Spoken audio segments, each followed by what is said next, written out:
সেনা প্রধানের উদ্দেশ্যে একটি খোলা চিঠি লিখেছেন জনপ্রিয় লেখক ফাহাম সালাম।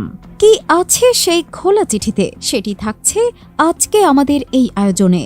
রাজনৈতিক অঙ্গনের নানান ইতিহাস ও তথ্য পেতে আমাদের চ্যানেলটি সাবস্ক্রাইব করে বেল বাটনটি প্রেস করে রাখুন।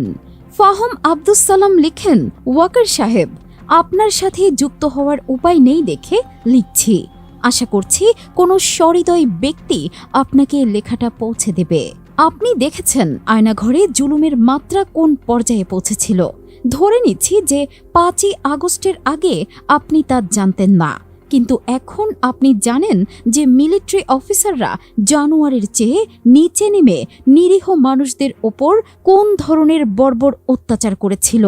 আপনার বাহিনীর লেফটেন্যান্ট কর্নেল রেদওয়ান সাধারণ মানুষের উপর গুলি চালিয়েছিল। সে এখনও চাকরি করছে। আমি বুঝি যে আপনার ওপর অসহনীয় চাপ আছে। নিজের ফোর্সকে রক্ষা করবেন না ন্যায়ের পক্ষে যাবেন, এই দোটানায় আপনার জীবন বিপন্ন। আমি অনুরোধ করব আপনি ন্যায়ের পক্ষে যান। আমি অনুরোধ করব আপনি মিলিটারি চিফ না, তুলির মতো করে চিন্তা করবেন। আরমানের মেয়ে হিসেবে চিন্তা করবেন। ইলিয়াস আলীর সন্তানের মতো করে চিন্তা করবেন। আপনি আমার মতো একজন বাবা হিসেবেও চিন্তা করবেন। আমাদের এই সন্তানদের জীবন ধ্বংস করেছে আপনার বাহিনীর অফিসাররা।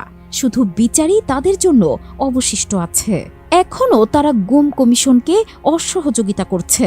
এখনও তারা প্রসিকিউটরদের অসহযোগিতা করছে। আপনি জানেন কিনা জানি না, উত্তরা র্যাব অফিস পরিদর্শনকালে লাইভ বম্ব ডিফিউজ করা হয়েছিল।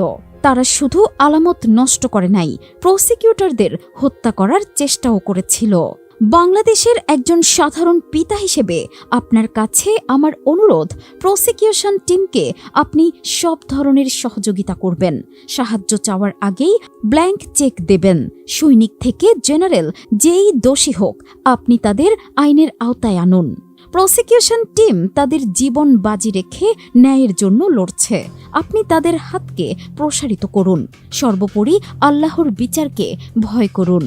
এই পৃথিবীতে মুসলমান যখন বিচার করে তখন সে স্বয়ং খোদার প্রতিনিধিত্ব করে। এর গুরুত্ব অনুধাবন করুন। এমন যেন না হয় যে আপনি আপনার ফোর্সকে বাঁচাতে গিয়ে স্বয়ং খোদার দায়িত্ব খারিজ করে দিলেন। আমি আপনি কেউই কালকে থাকব না, আমাদের সন্তানরা থাকবে। তাদের জন্যে ন্যায় প্রতিষ্ঠা হতে দিন। এই সুযোগ কজন মানুষ জীবনে পায়? বাংলাদেশের এই দুর্যোগকালে আপনি ন্যায়ের পক্ষ নেবেন, আমি এই আশা করি। আমরা এই আশা করি।